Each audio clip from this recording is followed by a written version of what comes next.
What's going on, YouTube? Just doing a little product review after a year experience on suspension and differential setup on a first-gen Tacoma.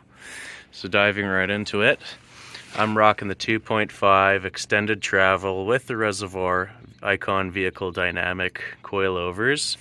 I went with the 700-pound spring, and I'd say if you're going for a lift or you got heavy aftermarket bumpers or a winch, that's a good option to have. But if you don't have the extra weight in the front, don't bother with that, because anything above 2 inches, it is a stiff ride. Aside from that, with their control arm or whichever aftermarket brand, definitely some good articulation with the extended travel. Excellent control in the washboards. By the way, this is 2 inches of lift with a 32.5 inch tire.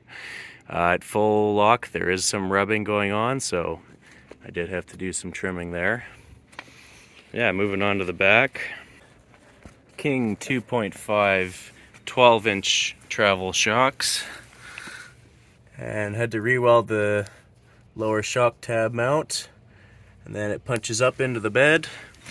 And if you want to do this configuration on this side of the frame, you must run a spacer or something with a pretty aggressive offset. That carries on through into the bed. This is sort of the little setup I did here with a MIG welder.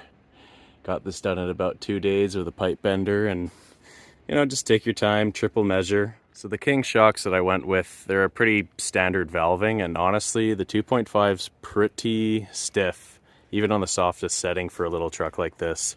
Definitely if you're putting it on a Raptor or an F-150 or a Chevy, it would work well, but I'd suggest revalving it, or you need to carry at least 250 pounds in the back to get that cushion that you want. Aside from that, it's really good travel in the rear, very good travel. I went with the All-Pro leaf springs. You can get them off All-Pro, or a bunch of people sell these ones, and then I got the bump stops for it.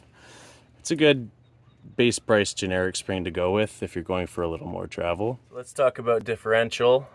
I've got the Detroit locker in there with factory gears, so the 410s. And in all honesty, a Detroit locker is awesome for off-road, but on-road, especially if you're driving in the winter and you got sort of a mix of ice and snow, it makes a really sketchy ride. I'd say it makes a sketchier ride than a factory open diff. So that's something to seriously consider if you do a lot of highway driving in winter conditions. Just save up for an E-locker, maybe an air locker, or an LSD. But a Detroit locker on icy highways is a sketchy drive if you're not in 4x4. Aside from that, it's done a great job. Off-road again, whether you're doing donuts, sort of rallying, Baja style, it makes the truck a lot more fun. Another note is rocking a 33 tire with a locker on a 410 gear ratio. It becomes gutless, even with the V6. So I'd suggest considering a re-gear, whether it's a 488. And that just opens the doors for not having to shift all the time and not feeling like a slug anytime there's a hill.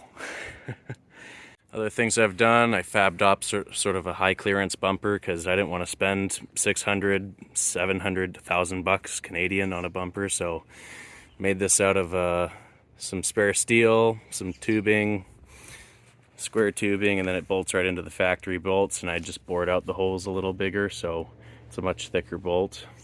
And finishing off with the front design, I didn't want to have a winch sitting on the front of my bumper all the time, so I went with a receiver style. So I have a whole bracket system that locks the winch right in. I can hook my cables up, but it goes right into the factory bolts, 2 on the bottom.